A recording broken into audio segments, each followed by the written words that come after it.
Boop, boop, boop, boop. Alright guys, so today we're going to be talking about political context. So for example, in Antony and Cleopatra, the key countries of power presented by Shakespeare are Rome and Egypt, both representing completely opposite ways of life.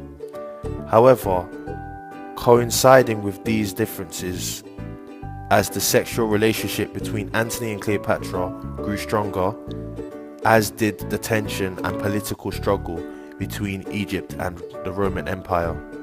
So basically what that means is Rome and Egypt are complete opposites.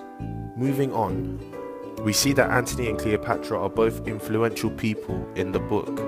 However, their love is condemned by the Roman society. Now, after the death of Julius Caesar, and being ruled by the triumvirate, at the beginning of the play it is clear that the Roman Empire has plans to occupy all of the known world, making Egypt another place to be occupied. Immediately, a political struggle is presented, especially through the character of Antony, who has a duty to Rome and to Cleopatra. Shakespeare shows that Antony is only patriotic to an extent. Moving on, let's talk more about the social aspects of the Roman society.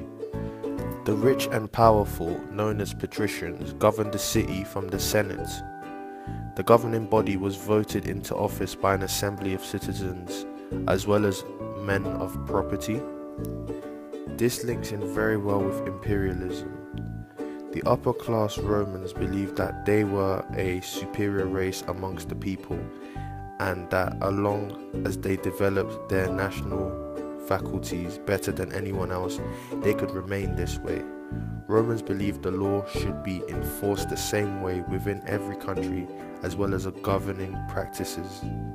This idea also developed into the Romans believing every city should also look the same, much like the Germans, Nazis, isn't it?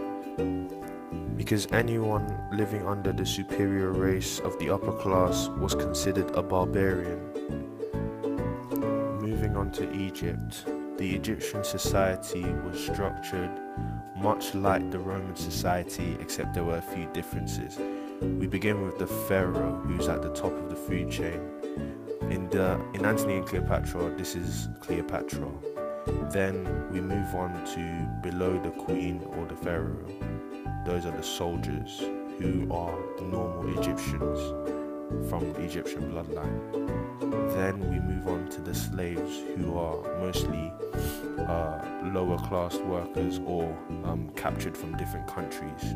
However, the difference between the Roman society and the Egyptian society is that if a slave receives education, they can become a scribe, or they can get more wages, which means that they can work out of poverty, unlike the Roman society.